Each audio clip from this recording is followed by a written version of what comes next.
നമ്മൾ ട്രിഗ്നോമെട്രി പഠിക്കുന്ന സമയത്ത് നിർബന്ധമായിട്ടും പഠിച്ചിരിക്കേണ്ട ഒരു ടേബിൾ ആണിത് അല്ലേ?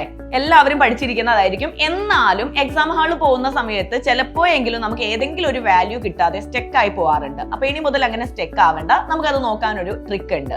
നമ്മുടെ പാം യൂസ് ചെയ്തിട്ടാണ് ഈ ഒരു ട്രിക്ക് നമ്മൾ ചെയ്യുന്നത്.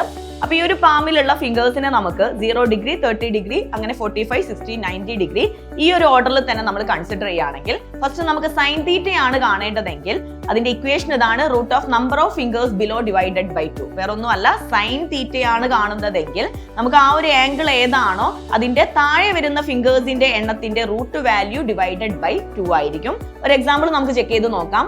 Sign 60 degree that is equal to root of ആ ഒരു 60 ഡിഗ്രി ആംഗിൾ വരുന്ന ഫിംഗറിന്റെ താഴെ വരുന്ന ഫിംഗേഴ്സിന്റെ എണ്ണം 3 ആണ്, ഡിവൈഡഡ് ബൈ 2 ആയിരിക്കും. അപ്പൊ ബാക്കിയുള്ള വാല്യൂസ് നിങ്ങൾ ഇതേപോലെ ഒന്ന് ചെക്ക് ചെയ്ത് നോക്കാം.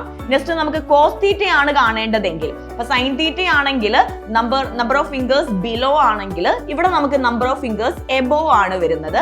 ആൻഡ് ഫൈനലി നമുക്ക് ടാൻ തീറ്റയാണ് കാണേണ്ടതെങ്കിൽ ഇവിടെ root of number of fingers below divided by root of number of fingers above ആണ്. ഓർത്തിരിക്കാൻ എളുപ്പമാണ്, കാരണം ടാൻ തീറ്റ എന്ന് പറയുന്നത് sine theta divided by cos തീറ്റയാണ്. അപ്പൊ ആ ഒരു ഇക്വേഷൻ ആയിട്ട് നമുക്കത് കണക്ട് ചെയ്ത് നോക്കാവുന്നതേ ഉള്ളൂ. അപ്പൊ നമുക്ക് ടാൻ 60 ഇവിടെ ചെക്ക് ചെയ്ത് നോക്കാം. ടാൻ 60 ആണെങ്കിൽ root of number of fingers below എന്ന് പറയുന്നത് 3 ആണ്, divided by root of number of fingers above എന്ന് പറയുന്നത് 1 ആണ്. ദാറ്റ് ഈസ് ഈക്വൽ ടു √3 ആണ് നമ്മുടെ ആൻസർ എന്ന് കിട്ടും. ഇതേപോലെ നിങ്ങൾക്ക് എല്ലാ വാല്യൂസും ചെക്ക് ചെയ്യാവുന്നതാണ്. അപ്പൊ ഈ ഒരു വീഡിയോ ഇഷ്ടമായിട്ടുണ്ടെങ്കിൽ ലൈക്ക് ചെയ്യാൻ മറക്കരുത്.